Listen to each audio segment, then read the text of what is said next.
Donc, j'ai quitté le Brésil à l'âge de 18 ans. Je suis parti, j'étais sélectionné parmi une trentaine de joueurs au Brésil. On est parti dans un centre de formation.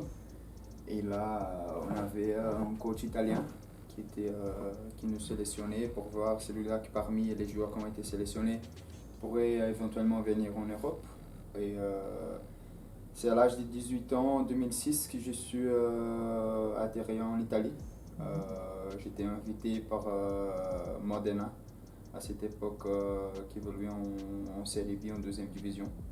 Ça se passait super bien, j'ai joué en coupe avec eux.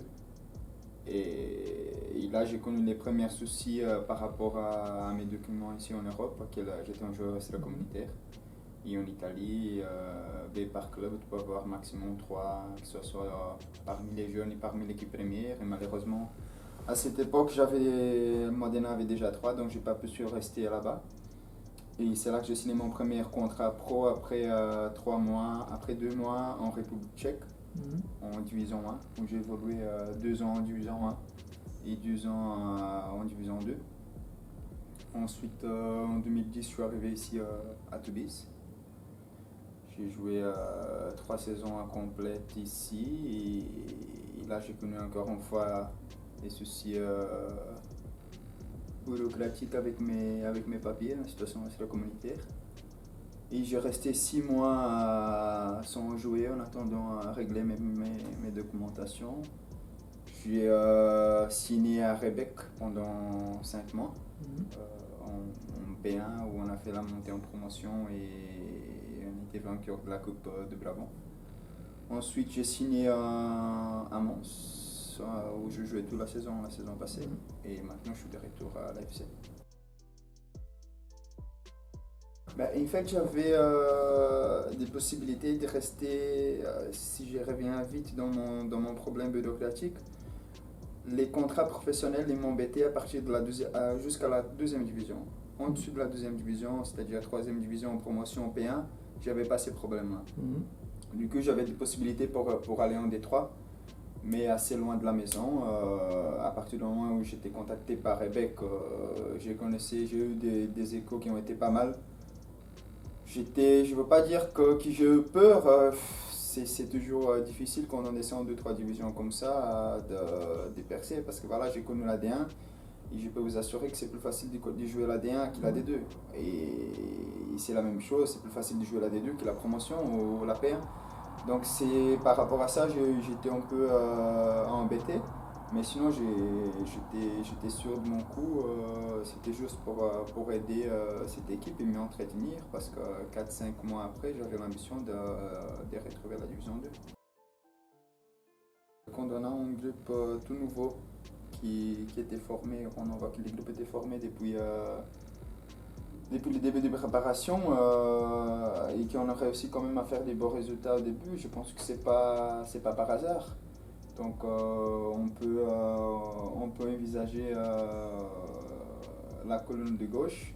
Après, si on est capable de jouer un rôle plus important dans cette 8 places, c'est l'avenir qui va nous dire. En tout cas, je pense qu'on est bien parti. Le travail qui a été accompli jusqu'au présent, c'est du bon travail.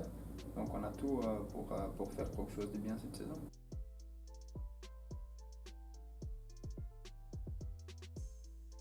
On va en division 2 d'un joueur qui vient d'arriver. On connaît la difficulté de la deuxième division. Un gars qui s'est acclimatisé comme ça dans ses vitesses, c'est Diallo.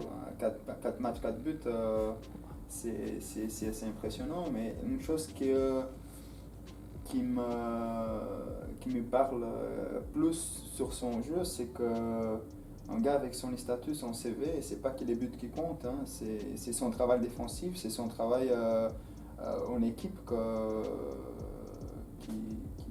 qui est impressionnant, quoi, parce que on a déjà connu certains joueurs avec un CV qui arrivent dans un championnat un peu plus bas, ils pensent qu'ils sont... Ouais. C'est pas du tout le cas avec Diallo. Bien, l'équipe d'Open, c'est une équipe très, très difficile à défendre. Ils jouent très haut avec un bloc des joueurs en qualité offensive super doués. Ils font tourner les ballons, ils notre bloc notamment à gauche à droite et on se trouve pas mal de situations, on est un contre un sur les flancs, donc c'est l'équipe je pense qui est plus difficile à défendre. Ronaldo, hein. Ronaldo. C'est pas du tout mon poste, mais la carrière qu'il a accomplie avec ses blessures, et pour moi c'est des joueurs. C'est ça. Ben, ça me touche énormément et je veux les remercier. Moi, je pense que après ce début de saison, mon début de saison, il est pas excellent.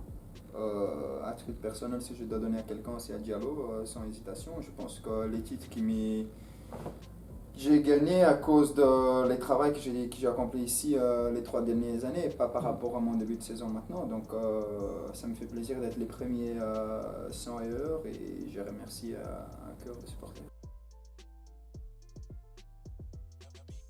Je me sens pas un chouchou, mais c'est vrai que j'ai cette, cette connexion avec Toubis pour avoir passé, joué 3 saisons avant, habité dans la ville. Maintenant, je me sens chouchou, ben, c'est pas le cas, mais voilà. Quand c'est comme ça, ça te motive encore plus pour la suite, quoi. Toubis est beaucoup plus professionnel qu'avant.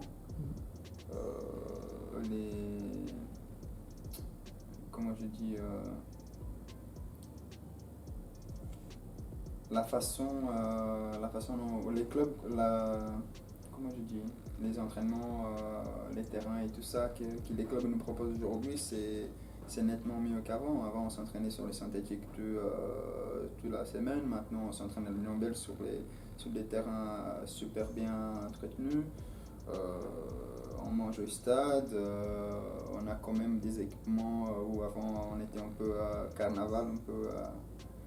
Donc, je pense que la qualité de travail que Toubis nous propose aujourd'hui, ça s'améliore beaucoup par rapport à avant. Et alors, les clubs, il est beaucoup plus ambitieux qu'avant aussi.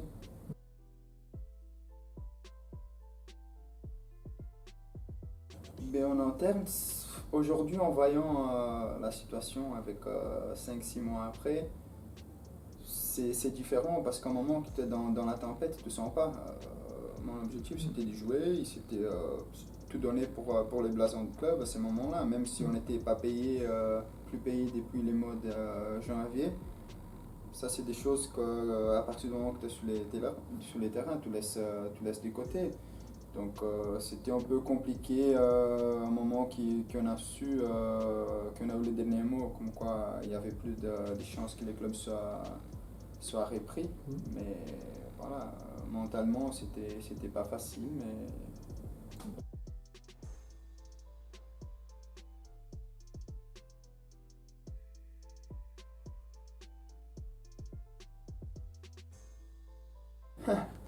Les plus mauvais à FIFA. Il y a pas mal, hein. Moi, je pourrais même mettre moi en dernier, hein. Mais bon, je vais chatouiller Leven Shengalia, parce qu'il prend un joueur et court tout seul avec un joueur sur tous les terrains, donc j'ai mis Leven Shengalia.